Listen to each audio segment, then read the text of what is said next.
In one of our past videos, we talked about how to wake up fast.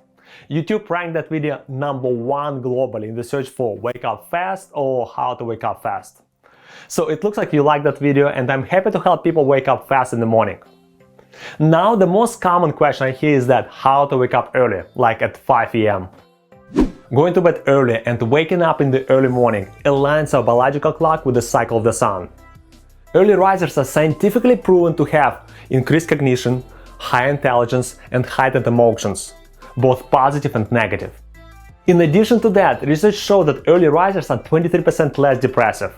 And on the top of that, studies show that early risers tend to eat less throughout the day. Nice, right?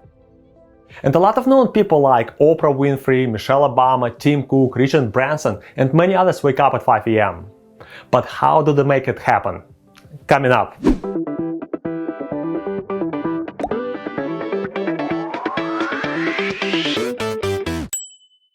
Hi, Andrey here. Welcome to the Practical Health channel.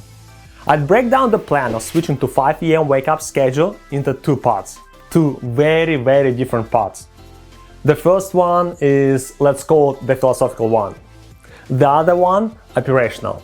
Let's start with the philosophical one. Waking up early means that you need to go to bed early. If you want to wake up at 5 a.m., then it means that you should be in the bed at about 9 p.m. the night before.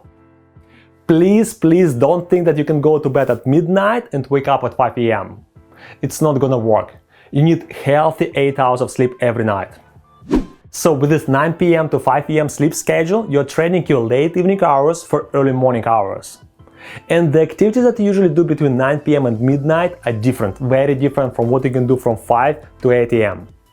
Basically, you're giving up your late dinners with friends, watching movies with your significant other, and maybe playing computer games. All this will go away. Sorry. And in this trade-off, you'll get a lot of time in the morning that you can spend on, for example, working on your projects, working out in the gym, or enjoying morning walks. So you see, it's a huge trade-off. Basically, switching to an early wake-up schedule will change your lifestyle and potentially your personality. So you need to decide for yourself whether you're ready for that. It's a big decision. As you think about this decision, consider listing the things that you can give up in the evening, and even more importantly, what you'll be doing in the morning. It will help you make the decision. After all, you're not waking up at 5 p.m. just for the sake of waking up at 5 p.m., right?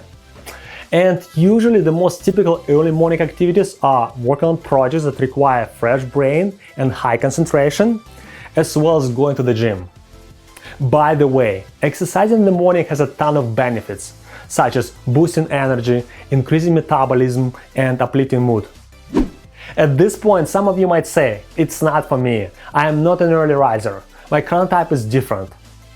Well, science says it's not all genetics. Chronotypes are determined roughly 50% by genetics, and the other half is up to you. And here I'm going to repeating myself over and over. Everything we do, as well as everything we don't do, determine changes in our genes.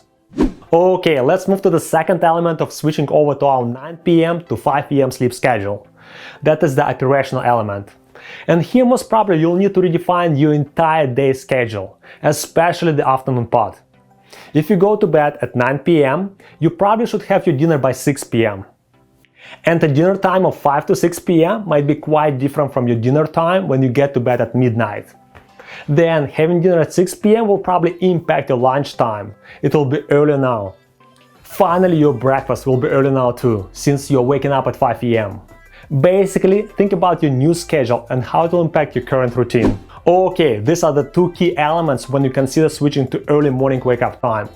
Philosophical and operational. And both are critical. And one more point. After you decide to move to your new schedule and build your plan, you'll probably need a good final push to make the switch.